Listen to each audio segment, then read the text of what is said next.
attacked by a man," I shouted loudly in front of the gathered relatives. Naturally, the relatives looked at each other, wondering what was going on. "What do you mean she's being attacked?" Lynn's mother asked, worried, as she rushed over. "Just come with me, you'll understand when you see it," I said, pretending to be in a panic as I led the relatives to the dressing room. When we heard the sounds of a man and woman breathing heavily from inside the room, everyone was shocked. "What on earth is this?" Lynn's father exclaimed in a disturbed voice. I didn't want to believe that this was happening either. Actually, I finally decided to reveal to everyone about Tom and Lynn. Everyone's faces froze as they heard my words. I clenched my fist and inserted the key into the dressing room's lock.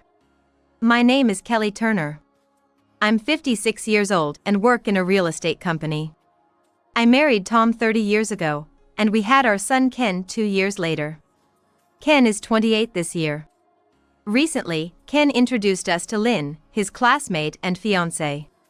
Lynn was as beautiful as a TV reporter, with a face that any man would find attractive. She was a well-mannered young lady, and I thought she was the perfect match for Ken. Tom seemed to feel the same way and quickly became friendly with Lynn, chatting and laughing with her. Ken and I have been together since college," Lynn said, leaning towards Ken and looking very happy. Their bond seemed very deep. I was overjoyed at my son Ken marrying a girl like Lynn. I thought that Tom must have felt the same way. We were smiling the whole time as he watched the affectionate couple. Tom and I had an arranged marriage, but I believed I had been in love with him just as Ken and Lynn were. Now, as a family, that love had turned into deep affection, but Tom was still very important to me. Watching Ken and Lynn together, I reaffirmed my feelings for Tom. But at that moment, I had no idea of the fate that awaited me. Our family, which should have been enveloped in happiness with Ken's marriage, was slowly starting to fall apart. I first sensed something was off during the New Year's following the next year. Ken and Lynn had officially married and visited our house for the first time as a married couple. "Thanks for coming all this way." "No problem, I was looking forward to seeing you and Dad," Lynn replied with a smile, despite what must be the hassle of visiting her in-laws. "Feel free to make yourself at home, as if it were your own house." Tom, too, seemed to like Lynn's attitude and took extra care to show her around the house and teach her how to use the appliances. "Dad seems happy." "Yes, he is. We only have one son, so I think he's thrilled to have a daughter now." In fact, I was also happy to have a daughter like Lynn, having never raised a girl myself. Tom already seemed to think of Lynn as his daughter, and he was more excited than usual. That evening, while we were all around the dinner table, a tipsy Tom said, "Lynn, how about you move in and stay with us?" His nose and ears were bright red as he looked at Lynn with a passionate gaze. I thought it was too much to suggest living together and glanced at Lynn to see her reaction. If my in-laws had suggested such a thing in front of everyone, it would be hard to refuse. "Tom, you're too drunk," I interjected, trying to help. "It's fine. Right, Lynn?" I nervously looked at Lynn's face. Surprisingly, she didn't seem uncomfortable and smiled as if she wasn't opposed to the idea. "Yes, I would love to. Right? It makes sense, doesn't it, Ken? It would save on rent, and it's a win-win if Lynn comes to live with us," Tom said, his face growing redder with happiness that Lynn agreed so readily to move in. Lynn probably just nodded in politeness to Tom's suggestion. But Tom, taking it seriously, must feel very fortunate. "Enough, you're embarrassing." "I'm sorry, Lynn." "Just forget about what he said," I said. "No, I don't mind at all. In fact, I'd really like to move in." I was surprised. She probably did not mean what she said, but was probably thinking of Tom's feelings, but I feel that she is a capable woman in the way she brushed off his reckless recommendation without any sign of agitation. The dinner continued pleasantly. Tom was doting on Lynn more than his own son Ken, laughing and drinking together. "It's great that she get along with Dad." "Yeah, I think so. But I think Dad's a bit too drunk." Watching the two, Ken and I felt a sense of warmth. It was about a week after the New Year's break that Tom seriously started talking about living together with our eldest son. Just like I said the other day, Lynn and Ken are gonna start living with us next month. I'm counting on you to get the beddings ready. What? What do you mean? I asked, surprised, looking at Tom twice. I mean living together. Didn't we talk about it a lot? Forgot because you were drunk? I remember, but you were serious? Of course. Tom nodded as if it was the most natural thing. I was surprised because I had thought the living together talk was just a joke limited to that moment. Did you really discuss this with Ken? And did Lynn truly agree to live together? I bombarded Tom with questions, and he sighed in apparent exasperation before answering. Of course, I've been in touch. Lynn herself said she really wanted to live with us. Well, that's unusual. It's rare for someone to voluntarily want to live with their in-laws. Lynn's parents live in another state, so it's true that our place is closer, but why would she want to live with us? I was opposed to the idea of living together. Not that I didn't like the idea of living with Lynn. But having seen friends troubled by living with in-laws, I had decided never to live together if Ken got married. Despite my views, Tom insisted on living together, saying it was Lynn's wish. Before we knew it, the living together plan progressed rapidly, and the next month, Ken and Lynn moved in. Please take good care of us, Mom and Dad. Both Tom and I welcomed her warmly. Tom, in particular, seemed really happy, and I watched him joyfully like a child, along with Ken. Living with Ken and Lynn went smoother than I had expected. In fact, it was almost scary how well Lynn and Tom got along. Lynn seemed to like our home and, although a homemaker, she appeared lively and happy every day. She took care of most of the housework, which made things easier for me. Our days were lively and fun, but then Tom started feeling unwell and began missing work frequently. Are you okay, Tom? You've been looking unwell lately. I don't think it's anything serious, but it's a bit hard to go to work. I'll take another day off. All right, make sure you go to the doctor if it gets worse. I know. Tom buried himself deeper into the bed as he saw my concern. Leave Dad to me. If anything happens, I'll take him to the hospital right away. I'm glad I'm a homemaker. Lynn said, which reassured me somewhat. Indeed, with Lynn living with us, I could leave Tom's care to her with peace of mind. I left for work feeling relieved. When I returned home from work, Tom looked better and more energetic than in the morning. How are you feeling now? Much better, thanks to Lynn taking care of me. Tom's face looked somewhat happy and I had my doubts. Dad was sweating a lot, so I helped him change clothes. I also wiped his body down and cleaned him up. Oh, you did all that? Yes, he's my dear father-in-law, after all. I had thought nursing Tom meant just checking on him or maybe making some porridge. Lynn's level of care was more than I had expected.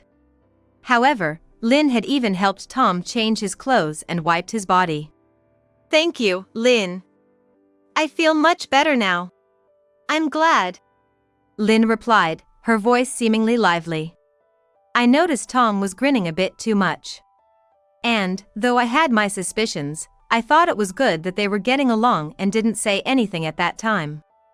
After that, Tom began frequently missing work, claiming to be unwell, and each time, Lynn took care of him. Every time I came home from work, I couldn't shake the feeling that the atmosphere between them crossed the line of father-in-law and daughter-in-law. I even started to doubt whether Tom's illness was real.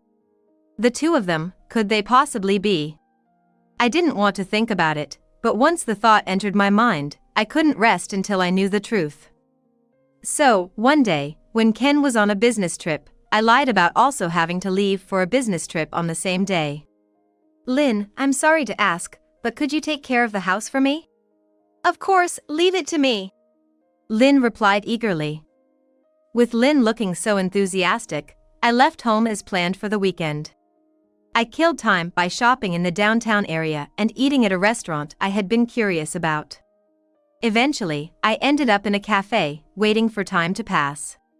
The time seemed to drag on forever. Finally, around 10 p.m., I left the cafe and headed straight home. Tom and Lynn thought I wouldn't be returning that night, probably enjoying their time alone. With my heart pounding, I quietly opened the front door and entered. The living room light was on, but they weren't there. I guessed they might be in Tom's room, and sure enough, I could hear their voices coming from there. I took out my phone and turned on the voice recorder. "We've managed to live together so easily.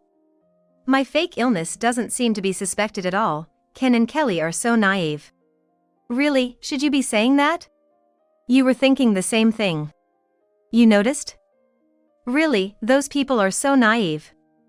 There's no way I'd live with my in-laws without any benefit for myself. If it means being with you, Tom, such an act is a small price to pay." Lynn. Their conversation sounded like they were in a heated embrace, and I felt my face turn red with anger. Tom and Lynn had been having an affair behind Ken's and my back.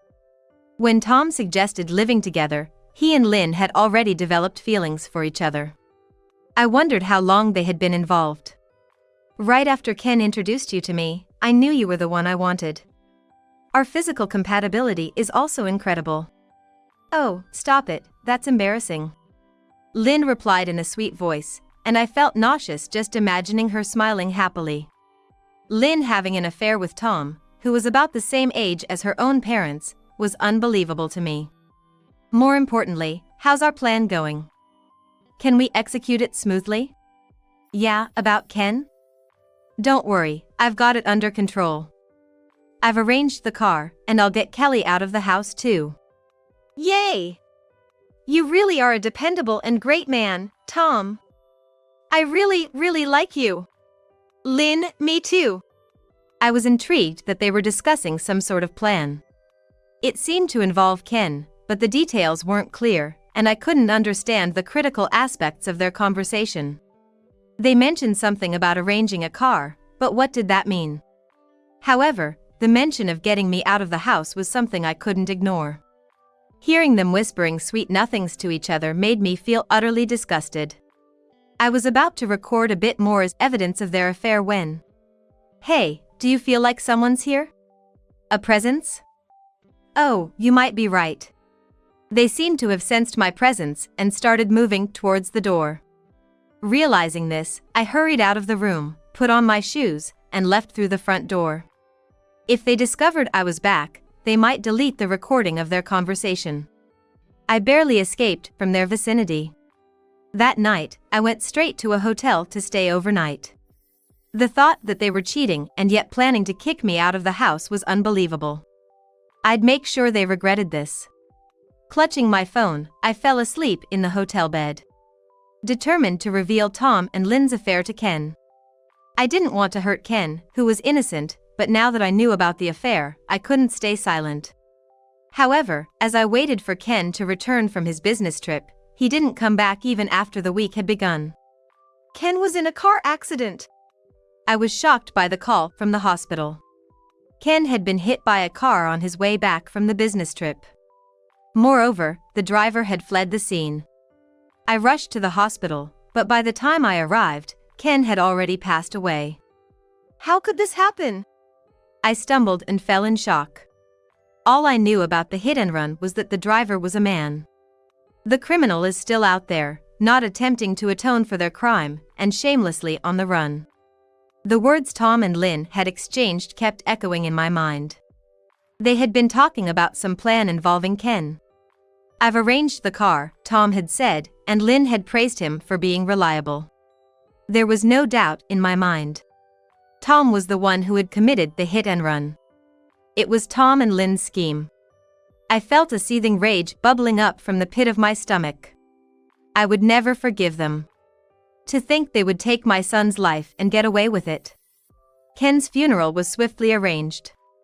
The entire family was visibly shaken by the sudden loss of Ken, who had been so young and dignified. Among the gathered relatives were, of course, Lynn's parents. They had no idea that their daughter was conspiring with her father-in-law, Tom, to assassinate Ken. I was calmly waiting for the right moment to expose Tom and Lynn. About an hour before the funeral was to start, everyone was sitting in the chapel, lost in thoughts of Ken, when I remembered that I had left my wallet in the waiting room. Needing to keep my valuables with me, I decided to go back to get it. I had the key to the room, so I quickly unlocked the door and stepped inside. To my shock, I heard the voices of a man and a woman coming from behind a partition. Lynn. Tom, not here, it's not right. It's fine. I locked the door earlier, and everyone's at the funeral home. They all think Ken died in a tragic accident. Little do they know it was me. Oh, Tom. But because of that, we can be together now. Thank you, I love you. I couldn't believe the sweet, breathy words echoing in my ears. Tom, unaware that I had the key, was entangled with Lynn. Their disrespect at the time of Ken's death was beyond indecent. It was clear they were responsible for it. I found myself stealthily moving closer to the partition, and managed to sneakily capture the scene with my phone's camera. On the screen were Tom and Lynn, naked and embraced. They were so engrossed in each other that they didn't notice my phone. I continued to record them. Oh. Lynn, I love you. Let's get married right after this funeral. I'll divorce Kelly. Yes, I want to be with you, Tom. As they continued their selfish plans, I captured everything, filled with rage. Once I had enough footage, I quietly left the room and locked it from the outside. I then headed to the funeral home and raised my voice in front of the relatives. Please listen. Lynn is being attacked by a man, I exclaimed loudly. The relatives looked at each other in confusion and concern. What do you mean she's being attacked? Lynn's mother rushed over, looking worried. Please, just come with me. You'll understand when you see it. Pretending to be panicked, I led the relatives to the waiting room. The sounds of a man and a woman's breath from inside the room shocked everyone.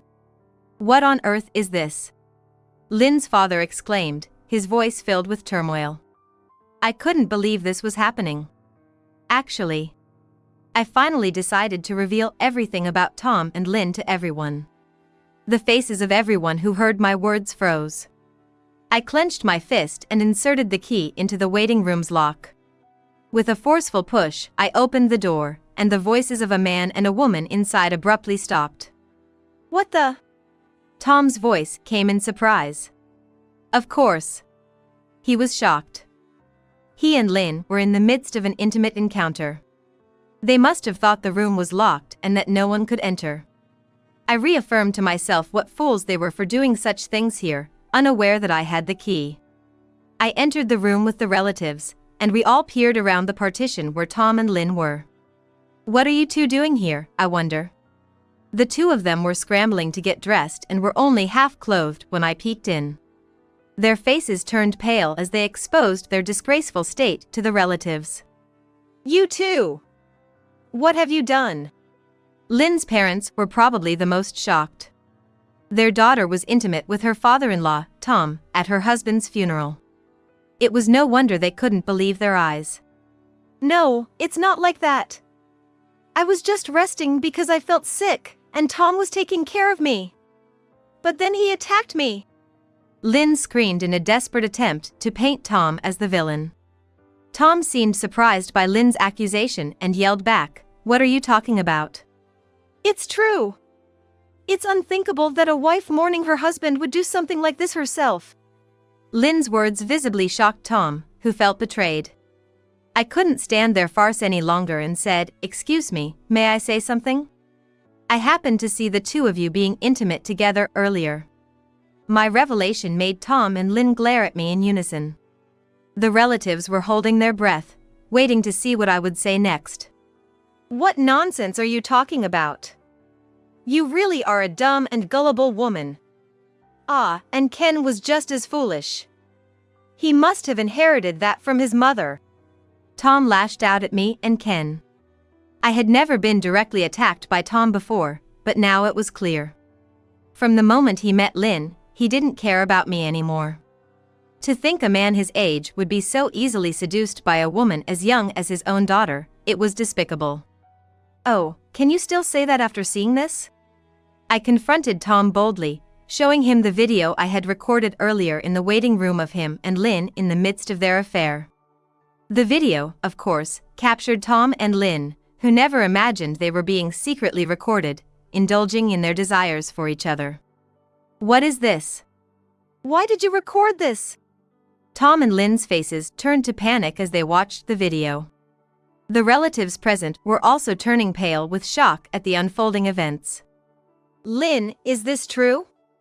Why did you do this? It's not true, Mom. This is some mistake. There's no way I would love anyone other than Ken.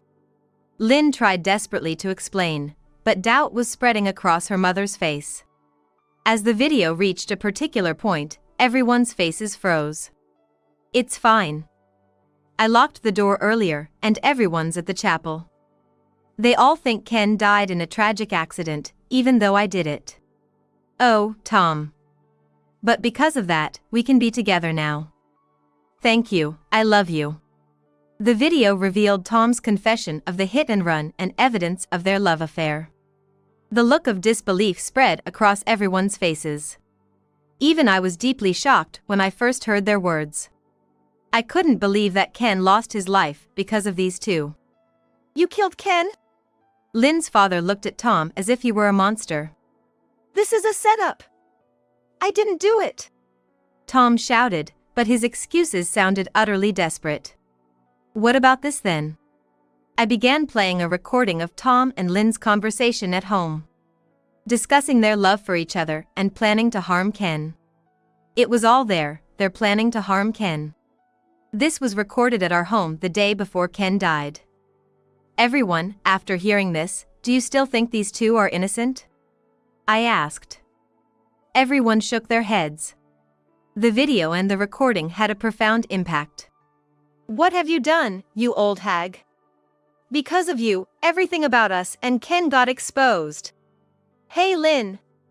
Watch how you speak. Lynn's true colors showed as she shouted, and I sighed in dismay.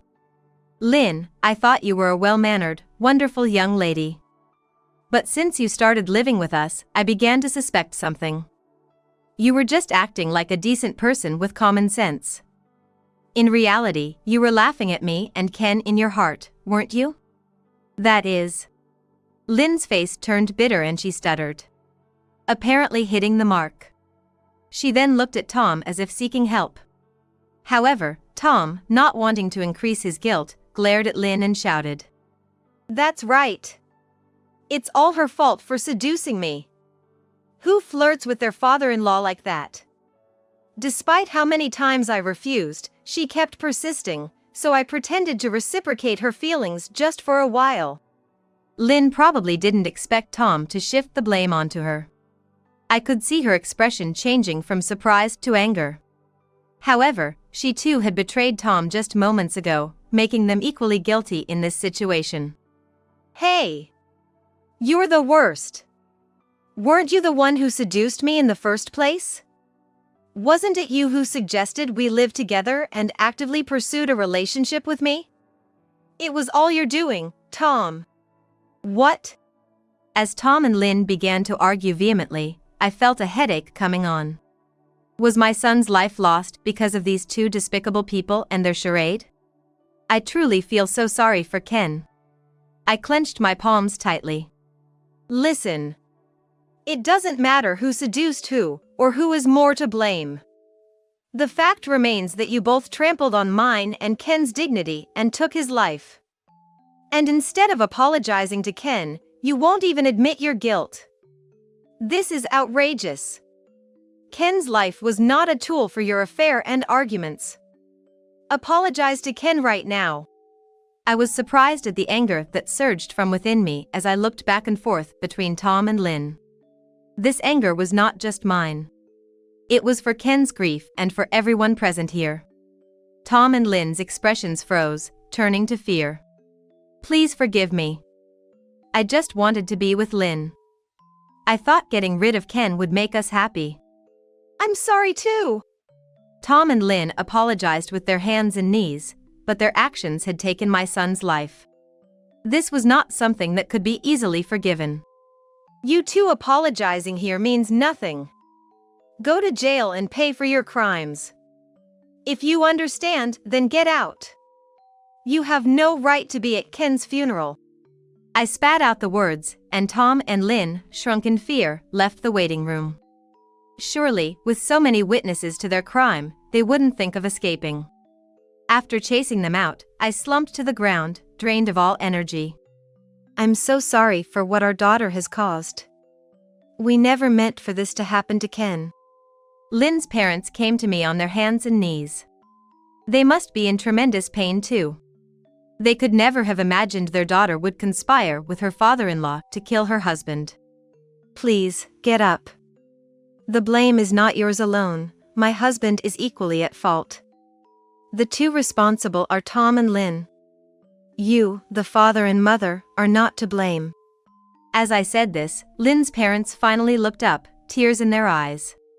No one cried aloud during Ken's funeral.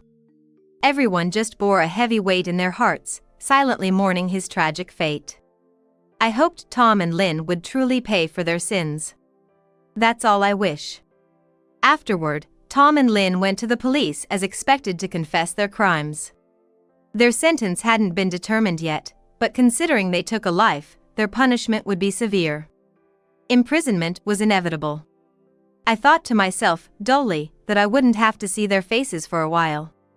Even if they were released from prison, I doubted they would be together again. I had witnessed Tom and Lynn betraying each other at Ken's funeral, accusing each other of the crime. Their love had probably cooled off after that incident. Ironic, isn't it? They committed a crime to foster their love, but in the end, they wouldn't end up together.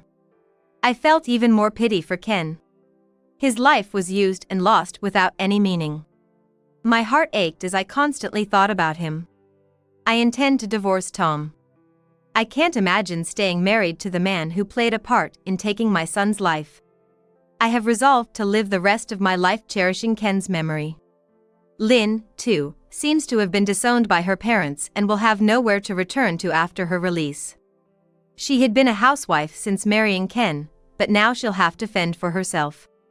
I don't know how well she'll manage on her own after committing such a grave sin, but I think she deserves to taste hardship. No matter how much she atones, Ken won't come back. Compared to the pain Ken and I endured, living alone should be trivial. I can only hope that Ken is smiling down on us from heaven. That's all I wish for now.